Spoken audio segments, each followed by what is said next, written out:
ನಮಸ್ಕಾರ ಸ್ನೇಹಿತರೆ. ಜಿಂಬಾಬ್ವೆ ಮತ್ತೆ ಆಸ್ಟ್ರೇಲಿಯಾ ನಡುವೆ ನಡೆದ ರೋಚಕ ಪಂದ್ಯದಲ್ಲಿ ಜಿಂಬಾಬ್ವೆ ತಂಡ ಐತಿಹಾಸಿಕ ಗೆಲುವು ದಾಖಲಿಸುವ ಮೂಲಕ T20 ವಿಶ್ವಕಪ್ 2026ರಲ್ಲಿ ಹೊಸ ಇತಿಹಾಸ ನಿರ್ಮಿಸಿದೆ. ಈ ಪಂದ್ಯ ಜಿಂಬಾಬ್ವೆ ಭರ್ಜರಿಯಾಗಿ ಗೆದ್ದ ನಂತರ ಪಾಯಿಂಟ್ಸ್ ಟೇಬಲ್ ನಲ್ಲಿಯೂ ಕೂಡ ದೊಡ್ಡ ಬದಲಾವಣೆಯಾಗಿದ್ದು ಜಿಂಬಾಬ್ವೆ ಈಗ ಕ್ವಾಲಿಫೈಯರ್ ಹಂತಕ್ಕೆ ಸಾಗುವ ಸಾಧ್ಯತೆ ತುಂಬಾ ಹೆಚ್ಚಾಗಿದೆ. ಹಾಗಾದರೆ ಸದ್ಯದ ಪಾಯಿಂಟ್ಸ್ ಟೇಬಲ್ ಯಾವ ರೀತಿ ಇದೆ, ಯಾವ ತಂಡ ಸದ್ಯ ಯಾವ ಸ್ಥಾನದಲ್ಲಿದೆ, ಇದರ ಬಗ್ಗೆ ಸಂಪೂರ್ಣ ಮಾಹಿತಿಯನ್ನು ಈ ವಿಡಿಯೋದಲ್ಲಿ ತಿಳಿದುಕೊಳ್ಳೋಣ. ದಯವಿಟ್ಟು ವಿಡಿಯೋ ಕೊನೆಯ ತನಕ ನೋಡಿ ಮತ್ತೆ ಇತರರಿಗೂ ಕೂಡ ಶೇರ್ ಮಾಡಿ. ಸ್ನೇಹಿತರೆ, ಜಿಂಬಾಬ್ವೆ ಮತ್ತೆ ಆಸ್ಟ್ರೇಲಿಯಾ ನಡುವಿನ ಮಹತ್ವದ ಪಂದ್ಯ ಇಂದು ಆರ್ ಪ್ರೇಮದಾಸ ಸ್ಟೇಡಿಯಂ ಕೊಲಂಬೋದಲ್ಲಿ ನಡೆದಿತ್ತು. ಈ ಮಹತ್ವದ ಪಂದ್ಯದಲ್ಲಿ ಮೊದಲು ಬ್ಯಾಟಿಂಗ್ ಮಾಡಿದಂತಹ ಜಿಂಬಾಬ್ವೆ ತಂಡ ನಿಗದಿತ 20 ಓವರ್ಗಳಲ್ಲಿ 169 ರನ್ಗಳನ್ನು ಕಲೆ ಹಾಕಿತ್ತು. ನಂತರ 170 ರನ್ಗಳ ಗುರಿ ಬೆನ್ನಟ್ಟಿದ್ದ ಆಸ್ಟ್ರೇಲಿಯಾ ತಂಡ ಕೇವಲ 29 ರನ್ಗಳಾಗುವಷ್ಟರಲ್ಲಿ ಪ್ರಮುಖ 4 ವಿಕೆಟ್ ಕಳೆದುಕೊಂಡಿತ್ತು. ನಂತರ ನಿಧಾನಗತಿಯಲ್ಲಿ ಬ್ಯಾಟಿಂಗ್ ನಡೆಸಿದ ಗ್ಲೆನ್ ಮ್ಯಾಕ್ಸ್ವೆಲ್ ಮತ್ತೆ ಮ್ಯಾಥ್ ರೆಸ್ನೋ ಅವರು ಆಸ್ಟ್ರೇಲಿಯಾ ಪಾಳೆಯದಲ್ಲಿ ಸ್ವಲ್ಪ ಮಟ್ಟಿಗೆ ಗೆಲುವಿನ ಆಸೆ ಚಿಗುರಿಸಿದ್ದರು. ಆದರೆ ನಂತರ ಅಷ್ಟೇ ಅದ್ಭುತ ರೀತಿಯಲ್ಲಿ ಫೀಲ್ಡಿಂಗ್ ಮತ್ತೆ ಬೌಲಿಂಗ್ ನಡೆಸಿದ ಜಿಂಬಾಬ್ವೆ ತಂಡ ಆಸ್ಟ್ರೇಲಿಯಾ ತಂಡವನ್ನು ಸೋಲಿಸುವ ಮೂಲಕ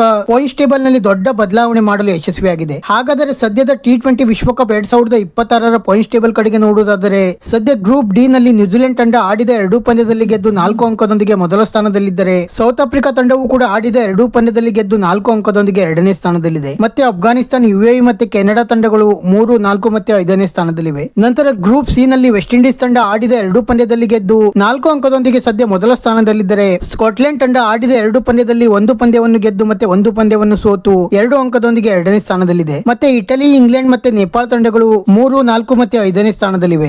ಮತ್ತೆ ಗ್ರೂಪ್ ಬಿ ನಲ್ಲಿ ಸದ್ಯ ಶ್ರೀಲಂಕಾ ತಂಡ ಆಡಿದ 2 ಪಂದ್ಯದಲ್ಲಿ ಗೆದ್ದು 4 ಅಂಕದೊಂದಿಗೆ ಮೊದಲ ಸ್ಥಾನದಲ್ಲಿದ್ದರೆ ಜಿಂಬಾಬ್ವೆ ತಂಡ ಆಡಿದ 2 ಪಂದ್ಯದಲ್ಲಿ ಗೆದ್ದು 4 ಅಂಕದೊಂದಿಗೆ ಈಗ 2ನೇ ಸ್ಥಾನಕ್ಕೆ ತಲುಪಿದೆ. ಮತ್ತೆ ಆಸ್ಟ್ರೇಲಿಯಾ ತಂಡ ಆಡಿದ 2 ಪಂದ್ಯದಲ್ಲಿ 1 ಪಂದ್ಯವನ್ನು ಗೆದ್ದು ಮತ್ತೆ 1 ಪಂದ್ಯವನ್ನು ಸೋತು 2 ಅಂಕದೊಂದಿಗೆ 3ನೇ ಸ್ಥಾನಕ್ಕೆ ಕುಸಿದಿದ್ದರೆ ಐರ್ಲೆಂಡ್ ಮತ್ತೆ ಒಮನ್ ತಂಡಗಳು ಈಗ 4 ಮತ್ತೆ 5ನೇ ಸ್ಥಾನದಲ್ಲಿವೆ. ಸ್ನೇಹಿತರೆ, ಜಿಂಬಾಬ್ವೆ ಬಳಿ ಈಗ ಕ್ವಾಲಿಫೈ ಆಗುವ ಒಳ್ಳೆಯ ಚಾನ್ಸ್ ಇದ್ದು ಐರ್ಲೆಂಡ್ ಅಥವಾ ಶ್ರೀಲಂಕಾ ವಿರುದ್ಧ 1 ಪಂದ್ಯವನ್ನು ಗೆದ್ದರೂ ಕೂಡ ಬಹುತೇಕ ಕ್ವಾಲಿಫೈಯರ್ ಆಗುವ ಸಾಧ್ಯತೆ ತುಂಬಾ ಹೆಚ್ಚಾಗಿದೆ. ಗ್ರೂಪ್ ಎ ನ ಪಾಯಿಂಟ್ಸ್ ಟೇಬಲ್ ಕಡೆಗೆ ನೋಡುವುದಾದರೆ ಟೀಮ್ ಇಂಡಿಯಾ ಸದ್ಯ ಆಡಿದ 2 ಪಂದ್ಯದಲ್ಲಿ ಗೆದ್ದು 4 ಅಂಕದೊಂದಿಗೆ ಮೊದಲ ಸ್ಥಾನದಲ್ಲಿದ್ದರೆ ಪಾಕಿಸ್ತಾನ ತಂಡವು ಕೂಡ ಆಡಿದ 2 ಪಂದ್ಯದಲ್ಲಿ ಗೆದ್ದು 4 ಅಂಕದೊಂದಿಗೆ 2ನೇ ಸ್ಥಾನದಲ್ಲಿದೆ. ಮತ್ತೆ ನೆದರ್ಲೆಂಡ್, USA ಮತ್ತೆ ನಮಿಬಿಯಾ ತಂಡಗಳು 3, 4 ಮತ್ತೆ 5ನೇ ಸ್ಥಾನದಲ್ಲಿವೆ. ಸ್ನೇಹಿತರೆ, ಇದಾಗಿತ್ತು ಸದ್ಯದ T20 ವಿಶ್ವಕಪ್ 2026ರ ಪಾಯಿಂಟ್ಸ್ ಟೇಬಲ್. ವಿಡಿಯೋ ಇಷ್ಟ ಆಗಿದ್ದರೆ ಲೈಕ್ ಮಾಡಿ ಮತ್ತೆ ಚಾನೆಲ್ ಅನ್ನು ಸಬ್ಸ್ಕ್ರೈಬ್ ಮಾಡಲು ಮರೆಯಬೇಡಿ.